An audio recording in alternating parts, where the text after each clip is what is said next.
Hi friends, பாதாம் கீர் தான் நினச்சிங்க. இல்லைங்க, பம்கின் கீருங்க. ஆமாங்க, மஞ்சள் பூசணிக்காயை வச்சு செய்யக்கூடிய ஒரு கீர் தான் பார்க்க போகிறோம்.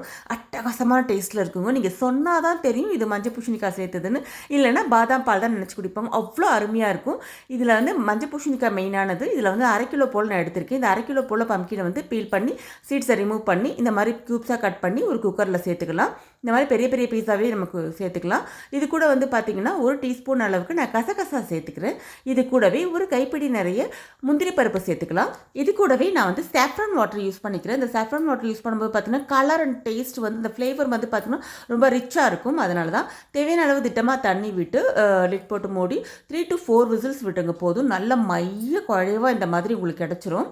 இதை வந்து அப்படியே நம்ம வந்து ஸ்ட்ரெயின் பண்ணி எடுத்துகிட்டு ஆறுனதுக்கு அப்புறமா ஒரு மிக்ஸி ஜாரில் சேர்த்துக்கலாம். இது கூட அவங்கவுங்க ஸ்வீட்னஸ்க்கு ஏற்ற மாதிரி சுகர் சேர்த்துக்கலாம். நாட்டு சக்கரை, வெல்லம், சக்கரை எது வேணால் சேர்த்துக்கலாம். இது கூடவே சுண்ட சுண்ட காய்ச்சினா பால் 2 டம்ளர் சேர்த்து பல்ஸ் மோடில் நல்லா அரைச்சி எடுத்துக்கலாம். இப்போ பாத்திரத்தில் நெய் விட்டு ஆஸ் யூஷுவல் முந்திரி திராட்சை நல்லா ரோஸ்ட் பண்ணி எடுத்து நம்ம அரைச்சி வச்சுருக்கோம் இல்லையா பல்ஸ் மோட்டில், அதை வந்து இது கூட சேர்த்துக்கலாம். அங்கங்கே முந்திரி பருப்பு கொஞ்சம் அரைப்படாமல் பம்கின் அரைப்படாமல் இருக்கும்போது வாயில் மாட்டும்போது டேஸ்ட்டாக இருக்கும். அதான் பல்ஸ் மோட்டில் அரைங்கன்னு சொன்னேன். அவ்வளோதான். ஒரே ஒரு கொதி விட்டு ஆஃப் பண்ணிவிடுங்க. அருமையான பம்கின் கீர் ரெடி. பட் இது பார்க்குறதுக்கும் சாப்பிட்றதுக்கும் பாதாம் கீர் மாதிரியே தாங்க இருக்கும். நீங்கள் சொன்னால் தான் தெரியும் மஞ்சள் பூசணிக்காய் சேர்த்தது. நம்ம சேனலில் நிறைய மஞ்சள் பூசணிக்காய் ரெசிபிஸ் போட்டிருக்கோம். அதில் இது ஒன் ஆஃப் த பெஸ்ட்டுன்னு சொல்லுவேன். ஏன்னா அவ்வளோ டேஸ்ட்டாக இருந்தது.